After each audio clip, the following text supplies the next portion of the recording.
നമസ്കാരം. ഇതിലും വലിയ പെരുന്നാൾ വന്നിട്ട് ബാപ്പ പള്ളിയിൽ പോയിട്ടില്ല എന്ന് ഞങ്ങളുടെ നാട്ടിൽ ഒരു ചൊല്ലുണ്ട്. അതിനെക്കുറിച്ചാണ് പറയാൻ വേണ്ടി പോകുന്നത്. നമ്മുടെ BJP നേതാവ് പ്രകാശ് ജാവദേക്കറുമായി EP നടത്തിയ ആ ചർച്ചയുണ്ടല്ലോ, രാഷ്ട്രീയ ചർച്ചയോ എന്തെങ്കിലും ആവട്ടെ, ആ ചർച്ച സംബന്ധിച്ച് പാർട്ടി സ്വീകരിച്ച മൃദു നിലപാടിൽ ഘടകകക്ഷികൾക്ക് മാത്രമല്ല, ഈ സാധാരണ പാർട്ടി പ്രവർത്തകർക്ക് കൂടി ഭയങ്കര അതൃപ്തിയിലാണ് എല്ലാവരും. എന്താണ് കാര്യമെന്ന് ആർക്കും പിടികിട്ടുന്നില്ല. ചെയ്തത് ശരിയായില്ല, പാർട്ടി നിലപാട് എടുക്കേണ്ടിയിരുന്നു, അല്ലെങ്കിൽ പാർട്ടി ഒരു നടപടിക്ക് ശുപാർശ ചെയ്യേണ്ടിയിരുന്നു എന്ന് സ്വാഭാവികമായും അവരൊക്കെ പരസ്പരം പറയുന്നുണ്ട്. പക്ഷേ പുറത്ത് പറയാൻ പറ്റില്ലല്ലോ. പുറത്ത് പറഞ്ഞു കഴിഞ്ഞാൽ പിന്നെ പാർട്ടി വിരുദ്ധനാകും, പിന്നെ ഇന്നോവ വരും, പല പല പ്രശ്നങ്ങളുണ്ടാകും. അതുകൊണ്ട് ആരും പുറത്ത് പറയുന്നില്ല. പക്ഷേ അടക്കിപ്പിടിച്ച് സംസാരിക്കുന്നു. നമ്മുടെ പാർട്ടി എന്താ ഇങ്ങനെയായി പോയത്? അപ്പൊ ഇത് ഘടകകക്ഷികൾക്കിടയിലുള്ള സംസാരമാണ്, മാത്രമല്ല നമ്മുടെ സാധാരണ സഖാക്കൾക്കിടയിലുള്ള ഒരു സംസാരവുമാണ്. ഈ BJP നേതാവ് പ്രകാശ് ജാവദേക്കറുമായുള്ള കൂടിക്കാഴ്ചയിൽ ജാഗ്രത കുറവുണ്ടായി എന്ന ഒരു പ്രസ്താവനയാണ് നമ്മുടെ CPI തുടക്കം മുതലേ പ്രതികരിച്ചത്. ആ രീതിയിലായിരുന്നു പ്രതികരിച്ചത്. ആ വിമർശനത്തിന് പുല്ല് വില കൽപ്പിച്ചിട്ടാണ് CPM ജയരാജന് ക്ലീൻ സർട്ടിഫിക്കറ്റ് നൽകിയത്. അതാണ് അതിന്റെ ഏറ്റവും വലിയൊരു രസം എന്ന് പറയുന്നത്. അത് ഈ ഒരു രീതിയിലുള്ള പാർട്ടിയുടെ നിലപാട് മുന്നണിയുടെ പ്രതിച്ഛായയെ തന്നെ ദോഷകരമായി ബാധിച്ചു എന്നാണ് CPI-ക്കാര് വിചാരിക്കുന്നത്.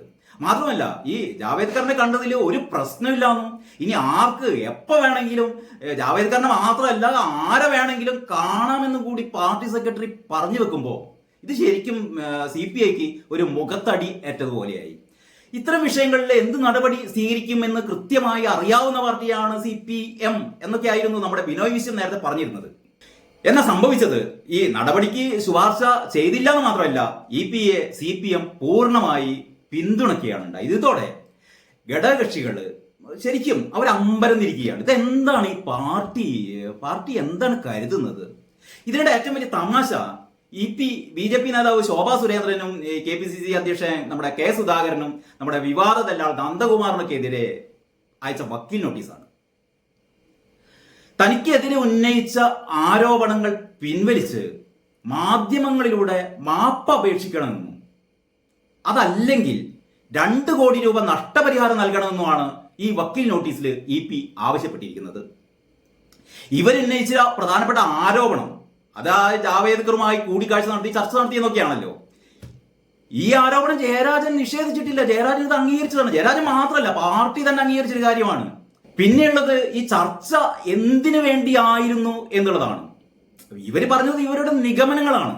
എന്തായാലും ഈ ജാവേദ്കർ ഒരു ചായ കുടിക്കാൻ വേണ്ടിയിട്ട് ഡൽഹിയിൽ നിന്നൊരു ഫ്ലൈറ്റും പിടിച്ച് നേരെ തിരുവനന്തപുരത്ത് നമ്മുടെ ആക്കുളത്തെത്തി. അവിടുന്ന് നമ്മുടെ ദല്ലാൾ നന്ദകുമാറിനെയും കൂട്ടി നേരെ ആക്കുളത്തുള്ള EP ജയരാജന്റെ മകന്റെ ഫ്ലാറ്റ് തേടി പിടിച്ച് അവിടെ ചെന്ന് ഒരു കപ്പ് ചായയും കഴിച്ച് ഗുഡ് ബൈ പറഞ്ഞ് തിരിച്ചു പോന്നു എന്നാണോ? ഇതാണോ എല്ലാവരും വിശ്വസിക്കേണ്ടത്? അങ്ങനെ ആരെങ്കിലും വിശ്വസിക്കുമെന്ന് എനിക്കറിയില്ല. ഇനി ഈ പറയുന്ന 3 പേരും മാപ്പ് പറയോ, അതല്ല ഇവര് കേസ് വാദിക്കുകയോ, അതെന്തെങ്കിലും ആവട്ടെ. വേറെ ഈ വക്കീൽ നോട്ടീസ് അയക്കുക എന്നുള്ളത് CPM-കാർക്കിടയിൽ അയക്കാത്തവരുണ്ട് ഇഷ്ടം പോലെ. ആ കഥ അവിടെ നിൽക്കട്ടെ. നമ്മുടെ ഗോവിന്ദ മാഷ് നമ്മുടെ സ്വപ്ന സുരേഷിന്റെ ഒരു ആരോപണത്തിനെതിരെ ഒരു വക്കീൽ നോട്ടീസ് അയച്ചിരുന്നു. പിന്നെ എന്ത് പറ്റിയെന്ന് ആർക്കറിയില്ല. ഒരു വക്കീൽ നോട്ടീസ് അയക്കുന്നു, തീർന്നു, കഥ തീർന്നു. അപ്പൊ വക്കീൽ നോട്ടീസിന് ഇത്രയൊക്കെ പ്രസക്തിയുള്ളൂ. അപ്പൊ നമ്മൾ കാത്തിരുന്ന് കാണേണ്ടത് ഈ പറഞ്ഞ 3 പേരും മാപ്പ് പറയോ, അതല്ല കേസ് നടത്തുവോ, നമുക്കറിയില്ല. എന്തും സംഭവിക്കാം. പക്ഷെ ഒരു കാര്യം അറിയാം, ചെങ്കൊടിയും ഇൻകുലാബും ഹൃദയത്തിലേറ്റിയ ഒരു വലിയ ജനവിഭാഗം ഇവിടെയുണ്ട്. അവര് ഒരു കാലത്തും EP-ക്കും EP-യുടെ ക്യാപ്റ്റനും ഈ പറയുന്ന ഇവരെ വിശുദ്ധരാക്കിയ സഖാവ് ഗോവിന്ദനും മാപ്പ് കൊടുക്കില്ല, ഉറപ്പാണ്.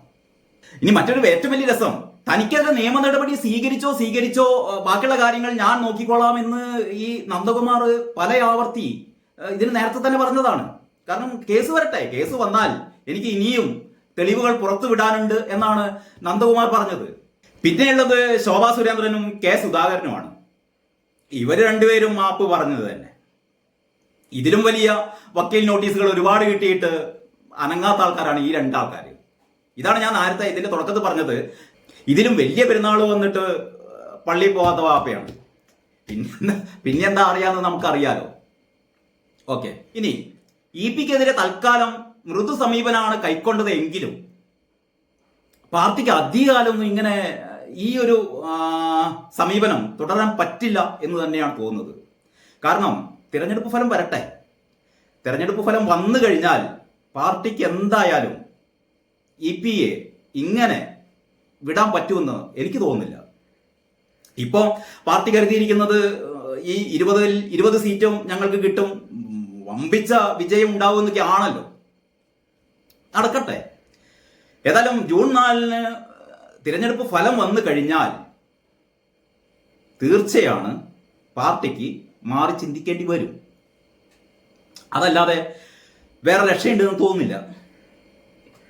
ഇനി മറ്റൊന്ന്, ഈ EPക്കെതിരെ നിലപാടെടുത്താൽ പ്രതിപക്ഷ ആയുധമാക്കുമെന്ന് സഖാക്കന്മാർക്കൊരു പേടിയുണ്ട്. അതാണ് ഒന്നാമത് ഈ ജയരാജനെതിരെ പെട്ടെന്നൊരു നടപടിക്ക് ശുപാർശ ചെയ്യാത്തത് എന്നാണ് തോന്നുന്നത്. കാരണം പ്രതിപക്ഷത്തിന്റെ ലക്ഷ്യം എന്ന് പറയുന്നത് EP അല്ല. EPക്കും അപ്പുറത്തുള്ള ക്യാപ്റ്റനെയാണ് ഈ സുധാകരനാവട്ടെ സതീശനാവട്ടെ ഒക്കെ ലക്ഷ്യമിടുന്നത്. അപ്പം EPയെ പിടികൊടുത്താൽ പിടി വീഴുന്നത് ക്യാപ്റ്റന്റെ കഴുത്തിനായിരിക്കും. അപ്പൊ ആ ഒരു പ്രശ്നം തീർക്കാനാണ് ഇവർ തൽക്കാലം EPയെ സംരക്ഷിച്ചത്. പിന്നെ മറ്റൊരു കാര്യമുണ്ട്. ഈ സംസ്ഥാനത്ത് CPMന്റെ ഒരു രണ്ടാമൻ എന്ന് പറയാവുന്ന ഈ EP ജയരാജൻ ഒന്നാമനായ പിണറായി വിജയന്റെ മനസാക്ഷി സൂക്ഷിപ്പുകാരനാണ് എന്നുള്ളത് നമുക്കൊക്കെ അറിയാലോ. പണ്ട് ഈ VS പിണറായി പോലും നടന്നുകൊണ്ടിരിക്കുന്ന കാലത്ത് VS പക്ഷത്തെ വെട്ടി നിലംപരിശാക്കി പിണറായി വിജയന്റെ കാൽപാദത്തിൽ അടിയറവ് വെച്ച ആളുകൂടിയാണ് EP എന്ന് നാം മറന്നുപോകരുത്. പിന്നെ EP CPMന്റെ പ്രധാനപ്പെട്ട ഫണ്ട് റൈസറാണ്. എല്ലാ അവിശുദ്ധന്മാരിൽ നിന്നും പണം സ്വീകരിക്കാനും പാർട്ടി ഫണ്ടിലേക്ക് മുതൽ കൂട്ടാനും EPക്ക് നന്നായിട്ട് അറിയാം. അപ്പൊ മുഖ്യമന്ത്രിയുടെ മാത്രമല്ല CPMലെ ഉന്നതരായ നേതാക്കൾക്കൊക്കെ ജയരാജനെ കൊണ്ട് ആവശ്യമുണ്ട്. അതല്ലെങ്കിൽ അവർക്ക് പേടിയാണ് EPയെ. കാരണം EPക്ക് കാര്യങ്ങളൊക്കെ അറിയാം.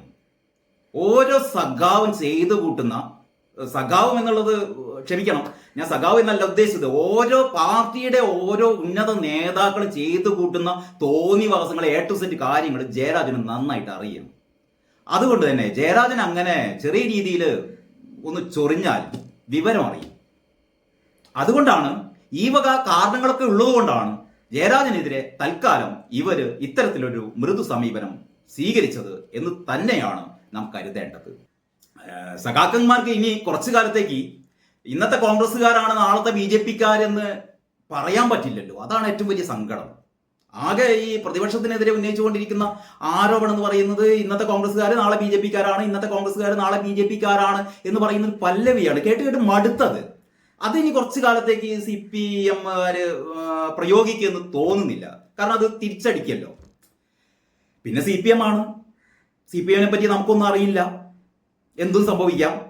ഏതായാലും വരും ദിവസങ്ങളിൽ എന്തൊക്കെയാണ് പാർട്ടി നിലപാടെടുക്കാൻ പോകുന്നത് കാത്തിരുന്ന് കാണാം. അതുവരേക്കും നന്ദി, നമസ്കാരം.